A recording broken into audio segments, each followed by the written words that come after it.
Hello students, आज की video में मैं पढ़ाने वाला हूँ स्टैटिस्टिक्स का एक topic measures of central tendency. आइए स्टार्ट करते हैं। मेजर्स ऑफ सेंट्रल टेंडेंसी, इसी को कहते हैं सेंट्रल वैल्यूज़ या एवरेज।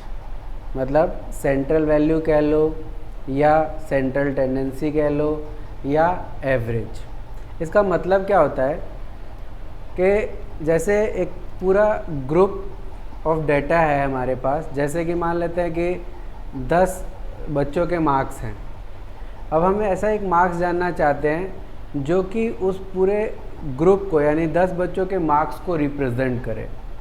तो एक ऐसा मार्क जो क्या करेगा कि जो 10 स्टूडेंट्स के या 10 जो मार्क्स हैं उनको अकेले रिप्रेजेंट करे, वो कहलाएगा सेंट्रल वैल्यू या एवरेज। अच्छा, एवरेज जो होता है ये दो तरह का होता है। एक होता है मैथमेटिकल एवरेज और एक होता है पोजीशनल एवरेज। मैथमेटिकल एवरेज में अर्थमेटिक मीन, ज्योमेट्रिक मीन और हार्मोनिक मीन, मतलब 3 तरीके से मैथमेटिकल एवरेज फाइंड किए जा सकते हैं। और पोजीशनल एवरेज में आता है मीडियन और मोड। तो आज के हम इसमें टॉपिक वीडियो में जो हम पढ़ने वाले हैं वो पढ़ने वाले हैं अर्थमेटिक मीन। अब अर्थमेटिक मीन जो होता है ये एक सिंपल एक एवरेज होता है। मतलब कि अगर हमें 10 बच्चों के मार्क्स हैं, उनका एवरेज करना है तो 10 के मार्क्स को हम ऐड करके और 10 से डिवाइड कर देंगे तो वो एवरेज आ जाएगा। वही क्या होगा? अर्थमेटिक मीन होगा। अब ये जो अर्थमेटिक मीन है, इसको मेज़र करने के जो मेथड्स हैं, कैलकुलेट करने के जो मेथड्स हैं वो 3 हैं। Direct method, indirect method, indirect method को एज्यूम मीन या शॉर्टकट मेथड भी कहते हैं, और तीसरा है स्टेप डेविएशन मेथड। तो हम इन तीनों मेथड से अर्थमेटिक मीन कैलकुलेट कर सकते हैं। सबसे पहले लेते हैं हम इंडिविजुअल सीरीज़। अब ये इंडिविजुअल सीरीज़ क्या होता है? तो ये जो सीरीज़ होती है इंडिविजुअल, डिस्क्रीट, फ्रीक्वेंसी डिस्ट्रीब्यूशन, इनके बारे में मैंने पहले एक वीडियो अपलोड किया हुआ है स्टैटिस्टिक्स का, उसमें आप देख सकते हैं। उसमें एक्सप्लेन किया हुआ है कि इंडिविजुअल सीरीज़ क्या होती है, डिस्क्रीट सीरीज़ क्या होती है, फ्रीक्वेंसी डिस्ट्रीब्यूशन सीरीज़ क्या होती है। इस वीडियो में मैं डायरेक्ट बताऊंगा कि हम अर्थमेटिक मीन कैसे कैलकुलेट करेंगे किस डिफरेंट सीरीज़ में। तो इंडिविजुअल सीरीज़, उसमें भी हम पहले करने वाले हैं डायरेक्ट मेथड। मतलब पहले इंडिविजुअल सीरीज़ स्टार्ट कर रहे हैं, उसके बाद हम इसके डायरेक्ट मेथड, इनडायरेक्ट मेथड और स्टेप डेविएशन मेथड से करेंगे। फिर दूसरी सीरीज़ लेंगे, उसमें भी डायरेक्ट, इनडायरेक्ट और स्टेप डेविएशन मेथड ऐसे करेंगे। तो इंडिविजुअल सीरीज़ है, उसके अंदर पहला डायरेक्ट मेथड। मान लिया हमने कि कुछ मार्क्स लिए जिसको हमने x से रिप्रेजेंट किया है। एग्जाम्पल के लिए 4, 6, 10, 20, 15। तो डायरेक्ट मेथड में क्या करेंगे? हम इन सबको ऐड कर देंगे। ऐड किया हमने, ये आया 55 और इसको n number of terms, number of observation से डिवाइड कर देंगे तो ये आ जाएगा हमारा 11। मतलब सिग्मा x यानी कि x का सम और डिवाइड बाय n यानी कि नंबर ऑफ टर्म्स कितने हैं, यानी कि 5। तो ये आया था 55 डिवाइड बाय 5 यानी कि 11। क्या आ गया? हमारा मीन आ गया। दूसरा मेथड है इनडायरेक्ट मेथड। इसमें क्या करते हैं हम कि कैलकुलेशन को इजी करने के लिए, अभी तो क्या है छोटे छोटे नंबर हैं, इसमें वैसे ही इजी कैलकुलेशन है, लेकिन अगर बड़े बड़े नंबर्स होते तो ये कैलकुलेशन को इजी करने के लिए हम क्या करते हैं? डेविएशंस का यूज़ करते हैं। और वो जो डेविएशंस हैं हम वो एक एज्यूम करते हैं मीन, उससे डेविएशन निकालते हैं, यानी जो ये ओरिजिनल नंबर्स हैं x और जो हमने एज्यूम किया उनके बीच का डेविएशन। तो x जो है हमारा 4, 6, 10, 20 और 15 है। उसके बाद हमने क्या किया? इसमें से कोई भी एक नंबर या बाहर से भी कोई एक नंबर हम एज्यूम कर लेते हैं कि वो हमारा मीन है, उसी से हम क्या करेंगे? डेविएशन कैलकुलेट करेंगे। तो मैंने यहाँ पर एज्यूम किया 10, तो 10 मैंने एज्यूम कर लिया। तो अब अगर डेविएशन निकालना है तो क्या करना होता है? x माइनस एज्यूम मीन, यानी कि x हमारा 4 है, -10 तो -6 आ गया। 6 माइनस 10 -4 आ गया। 10 माइनस 10 0 आ गया। 20 माइनस 10 10 आ गया। 15 माइनस 10 5 आ गया। इसका सम किया तो ये आ गया 5। इसमें हम फॉर्मूला यूज़ करते हैं, mean is equal to a plus sigma d upon में एन। तो ए हमने 10 एज्यूम किया था, सिग्मा डी जो है हमारा डी का सम वो 5 आया है और नंबर ऑफ ऑब्जर्वेशन भी 5 हैं, को डिवाइड किया 1 आ गया, 10 और 1 11। तो हम किसी भी मेथड का यूज़ करें जो हमारा आंसर होगा वो सेम होगा, रिजल्ट जो होंगे वो सेम होंगे। यहाँ पे हमने ए जो है वो एज्यूम मीन लिया है और डी जो है डेविएशन लिया है, जो कि एक्स से हम एज्यूम मीन का निकालते हैं डेविएशन।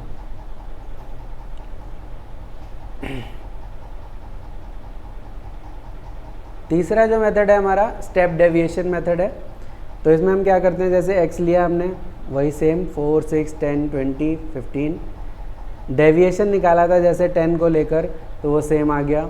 उसके बाद हम डी डैश निकालते हैं। डी डैश निकालने का पर्पज़ इसको और छोटा किया जा सके, लेकिन ये तभी पॉसिबल है जब ये जो नंबर्स आए हैं इनको हम किसी भी एक कॉमन नंबर से डिवाइड कर सकें। हालांकि यहाँ पर ऐसा कोई नंबर नहीं है जिससे कि सारे के सारे डिवाइड हो जाएं, तो मैं इसको समझाने के लिए सिर्फ इसको 2 से डिवाइड कर रहा हूँ, भले इसको ज़बरदस्ती डिवाइड करना पड़ेगा। वैसे हम इसका यूज़ तभी करेंगे जब ये सारे नंबर किसी एक नंबर से डिवाइड हो सकते हो। तो मैंने अभी मान लिया कि 2 से ये सारे नंबर डिवाइड हो जाएंगे, तो डी डैश निकालने के लिए डी को हम उस नंबर से डिवाइड कर देंगे। तो मैंने 2 लिया हुआ है, तो -6 डिवाइड बाई 2 3 माइनस का, -4 डिवाइड बाई 2 तो -2 आ गया, 0 डिवाइड बाई 2 10 डिवाइड बाई 2 और इसका टोटल किया तो ये आ गया 2.5। इसमें हम फॉर्मूला यूज़ करेंगे mean is equal to a plus sigma d dash upon में एन इंटू में एच। तो ए हमने एज्यूम किया था 10, सिग्मा डी डैश आया है 2.5 डिवाइड बाय एन यानी 5 और एच यानी जिससे हमने डिवाइड किया था नंबर वो है 2। इसको सॉल्व किया तो 10 + 1 ये आ गया 11। यहाँ पे एच जो होगा वो ऐसा नंबर होगा जिससे कि सबको हम डिवाइड कर सकें। अब अगर हम यहाँ चाहते हैं तो ये जो डी हमने कैलकुलेट किया है ये डायरेक्ट डी डैश जो यहाँ पे कैलकुलेट किया है वो डायरेक्ट डी में ही कैलकुलेट कर ले, मतलब यहीं पे एच से डिवाइड कर देते, तो ये एक स्टेप बच जाता। इसे समझाने के लिए मैंने इसे अलग लिया है, बाकी इसे यहाँ पर भी हम ले सकते थे। आते हैं दूसरी सीरीज़ पे।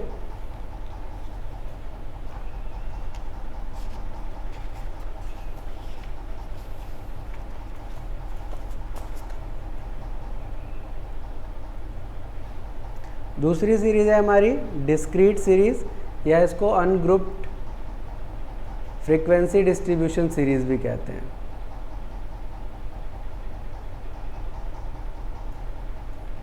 डिस्क्रीट सीरीज़ या अनग्रुप्ड फ्रीक्वेंसी डिस्ट्रीब्यूशन सीरीज़। इसमें भी हम तीनों मेथड से करेंगे, डायरेक्ट, इनडायरेक्ट और स्टेप डेविएशन। तो सबसे पहले करते हैं डायरेक्ट मेथड। सबसे पहले हमने यहाँ एक एग्जांपल लिया है कि x हमारे ये हैं 5, 10, 15, 20 और 25, f जो है हमारा 3, 2, 4, 1 और 5 है। तो डायरेक्ट मेथड में हम क्या करेंगे, इस f और x को मल्टीप्लाई कर देंगे, सीधा सीधा मल्टीप्लाई किया इन दोनों को, तो 5 3 = 15, 10 2 = 20, 15 4 = 60, 21 = 20, 25 × 5 125। इसमें हम टोटल कर लेंगे fx का जो कि आया है 240 और f का टोटल कर लेंगे। फॉर्मूला होता है mean is equal to sigma fx upon में सिग्मा f, यानी कि 240 अपॉन में 15, तो ये हमारा आंसर आ गया 16। इसी को अगर हम एज्यूम मीन मेथड या इनडायरेक्ट मेथड से करें तो सबसे पहले क्या करना होगा, x और f तो हमें दिया ही हुआ है।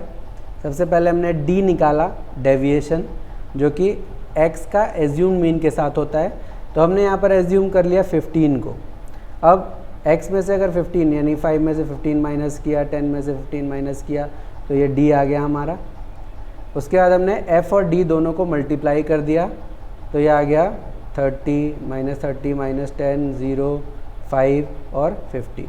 इसका टोटल किया तो ये आया 15। इस केस में फॉर्मूला लग जाएगा mean is equal to a plus sigma f d upon में सिग्मा एफ। कई जगह यहाँ पर जो सिग्मा एफ मैंने लिखा हुआ वहाँ पे n यूज़ करते हैं, मतलब दोनों का एक ही होता है, लेकिन सिग्मा एफ ज़्यादा क्लियर रहता है क्योंकि कई बार हमसे गलती हो जाती है, हम n ऐसे कैलकुलेट करने लगते हैं 1 2 3 4 5, तो इस वजह से सिग्मा एफ लिखेंगे तो बेटर रहेगा, याद रहेगा कि हमें इसका टोटल ही लेना है।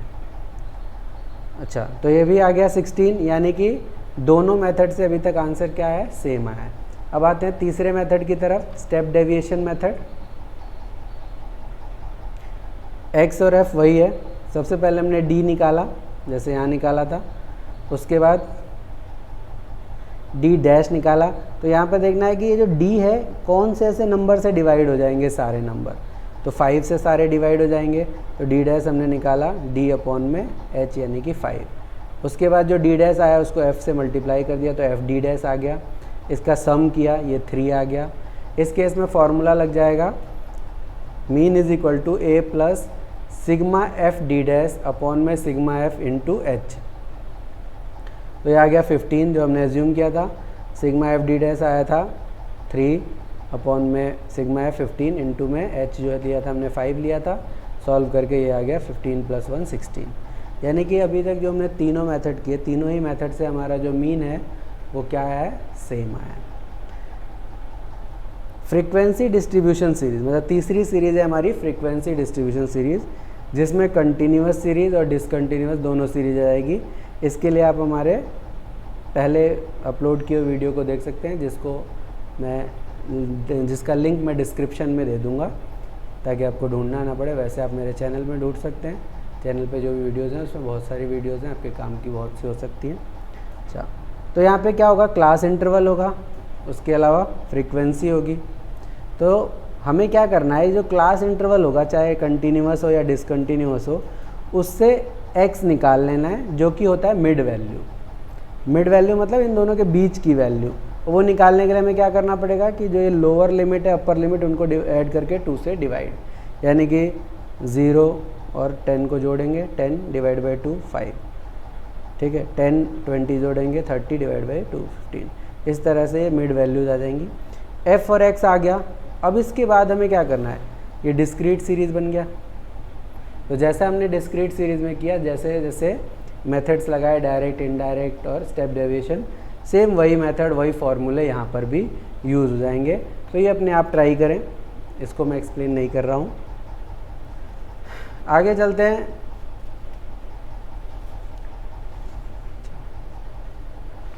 वैसे तो ये मुझे पहले बताना चाहिए था कि एसेंशियल फीचर्स जो है वो गुड एवरेज या आइडियल एवरेज या कैरेक्टरिस्टिक्स या फीचर्स क्या होनी चाहिए, मतलब एक अच्छे एवरेज के लिए क्या एसेंशियल्स होने चाहिए, क्या उसकी कैरेक्टरिस्टिक्स होनी चाहिए।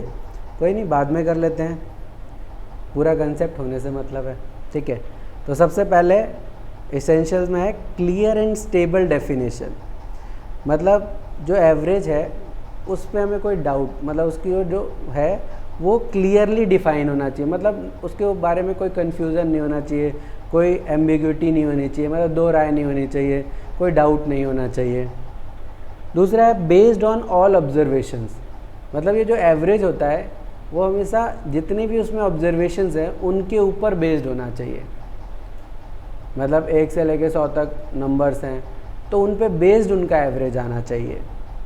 तीसरा है इजी टू अंडरस्टैंड, मतलब एवरेज जो है उसको समझना बहुत आसान होना चाहिए, ऐसा ना हो कि कुछ कॉम्प्लिकेटेड हो जो समझ में ही ना आए। फिर है सिंपल टू कैलकुलेट, मतलब उसे कैलकुलेट करना भी इजी होना चाहिए, आसान होना चाहिए। कहते हैं यूज़ ऑफ मैथमेटिकल प्रॉपर्टीज़ और एल्जेब्रिक ट्रीटमेंट, मतलब ये है कि अगर हम बाद में उसमें कुछ चेंजेस करना चाहें तो उसके अंदर मैथमेटिकल प्रॉपर्टी, मतलब जो भी एवरेज हम यूज़ कर रहे हैं उसके अंदर मैथमेटिकल कोई प्रॉपर्टी लग जानी चाहिए, यानी हम एल्जेब्रिक ट्रीटमेंट कर पाएँ या मैथमेटिकल प्रॉपर्टीज़ का यूज़ कर पाएँ, ऐसा होना चाहिए एवरेज। क्या least effect of A change in sample, मतलब कि अगर मान लो हमने एक सैम्पल लिया उससे एवरेज निकाला और बाद में पता चला कि उसमें से कोई एक आध सैम्पल गलत था, अब उस सैम्पल के चेंज होने की वजह से ऐसा ना हो कि बाद में हमारा एवरेज पूरा का पूरा ही चेंज हो जाए, मतलब वो थोड़ा सा हम चेंज करें और पता चला कि उसकी वजह से पूरा का पूरा एवरेज ही फ्लक्चुएट कर जाए, तो उसका ज़्यादा इफेक्ट नहीं होना चाहिए सैम्पल्स का, चेंज होने का सैम्पल्स के। उसके बाद आती है प्रॉपर्टीज़ ऑफ अर्थमेटिक मीन।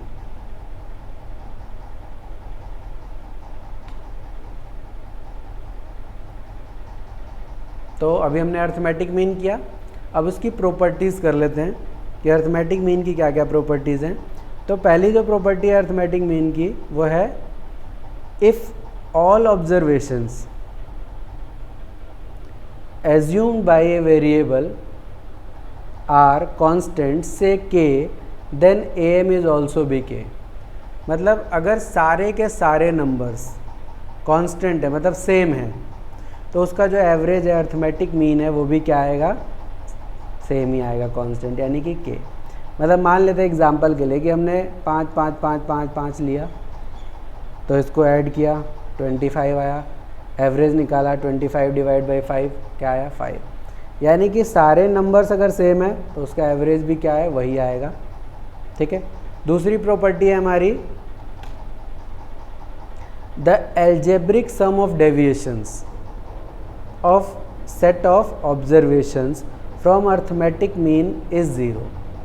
मतलब अगर हम डेविएशंस निकालें अर्थमेटिक मीन से तो जो उसका सम आएगा वो हमेशा क्या आएगा, ज़ीरो आएगा। तो मान लेते हैं कि जैसे इंडिविजुअल सीरीज़ है। अब इंडिविजुअल सीरीज़ में हमने लिया 5 10 15 20 25, इसका टोटल किया 75, मीन निकाला 15 आ गया। अब अगर हम डेविएशन मीन से यानी 15 से निकालें तो -10 -5 0 5 और 10 आया, इसका सम क्या आएगा, ज़ीरो आएगा हमेशा। मतलब अर्थमेटिक मीन से डेविएशन निकालेंगे तो सम क्या आएगा, ज़ीरो आएगा। अच्छा, मान लेते हैं डिस्क्रीट सीरीज़ है तो x है f है।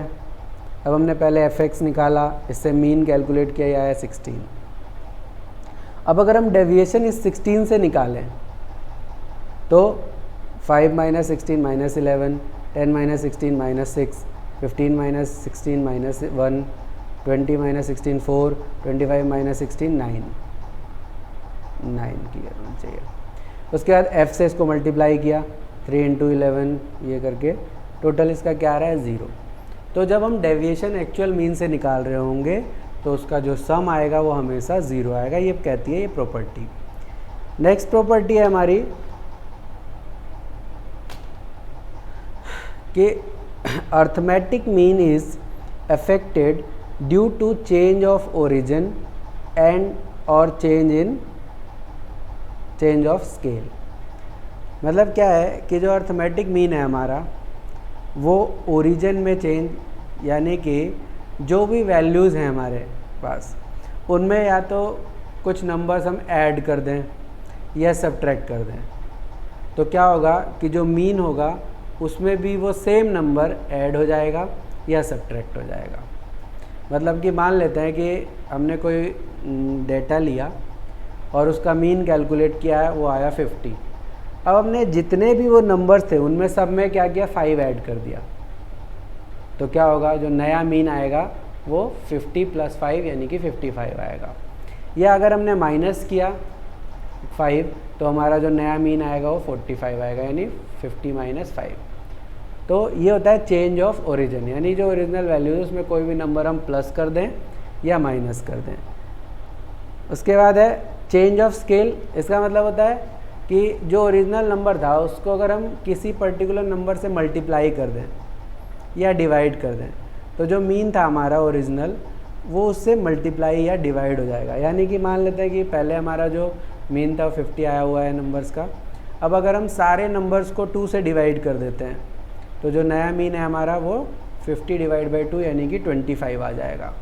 और अगर हम 2 से मल्टीप्लाई कर देते हैं सारे नंबर्स को तो जो हमारा नया मीन है वो 50 × 2 100 हो जाएगा। और लास्ट प्रॉपर्टी है इसकी कंबाइंड मीन। कंबाइंड मीन का मतलब क्या है कि अगर हमारे पास 2 ग्रुप्स या 2 से ज़्यादा ग्रुप्स हैं जिसको क्या करना है, हमें कंबाइन करके उसका एवरेज निकालना है, तो हम उसको कंबाइन करके एवरेज निकाल सकते हैं। ये अर्थमेटिक मीन की एक प्रॉपर्टी है। तो इसके लिए फॉर्मूला है, लिखा हुआ है मीन 1 2 3, जितने भी मीन को कंबाइन करना है तो उसके लिए फॉर्मूला है n1 × mean 1 plus n2 × mean 2 plus n3 × mean 3। इस तरह से जितने भी होंगे नंबर्स और मीन को मल्टीप्लाई करके प्लस कर देना है, डिवाइड बाई जितने भी नंबर्स थे उनका सम। इसका एक एग्जांपल लेते हैं। एग्जांपल है the mean salary for a group of 40 female workers is 5200 per month, and that for a group of 60 male workers is 6800 per month. What is the combined mean salary? तो इसका solution हम कैसे करेंगे? पहले हमने लिया कि जो नंबर ऑफ फीमेल वर्कर्स हैं N1 मान लिया उसको, वो है 40. Mean salary of female workers mean 1 वो है 5200 rupees. Number of male workers N2 मान लिया, वो है 60. Mean salary of male workers ये है ₹6800. तो कंबाइंड मीन का क्या फॉर्मूला था? जैसे हमें दो को कंबाइन करना है तो mean 1 2 is equal to N1 mean 1 plus N2 mean 2 upon में N1 प्लस N2, यानी कि 40 into 5200 plus 60 into 6800 divide by 40 plus 60. ये इन दोनों को मल्टीप्लाई करके आया 2,08,000, इन दोनों को मल्टीप्लाई करके आया 4,08,000. नीचे टोटल आ गया 100, इसका टोटल आया 6,16,000 डिवाइड बाई 100, तो 6160 ये हमारा कंबाइंड एवरेज आ गया. तो इस प्रॉपर्टी का यूज़ करके हम किसी भी दो एवरेज या उससे ज़्यादा ग्रुप के एवरेज को कंबाइन कर सकते हैं. तो ये थी प्रॉपर्टीज़ ऑफ अर्थमेटिक मीन. अभी एक पार्ट और इसका वीडियो का बनाना पड़ेगा मुझे, मतलब अर्थमेटिक मीन का ही, जिसमें कुछ प्रॉब्लम्स मैं करवाऊंगा, जिसमें क्या होगा कि मिसिंग फ्रीक्वेंसी के ऊपर क्वेश्चन होगा या जैसे करेक्ट इनकरेक्ट के ऊपर क्वेश्चन होगा, और सिंपल कुछ क्वेश्चन, एक आध क्वेश्चन भी होंगे. तो एक तो उसका पार्ट बनाऊंगा, और बाकी जो इसके एवरेजेस के पार्ट हैं, मतलब जैसे कि ज्योमेट्रिक मीन, हार्मोनिक मीन, वो आगे के पार्ट्स में मैं बनाऊंगा. तो अभी के लिए बाय बाय, धन्यवाद, थैंक यू, जय हिंद, जय भारत.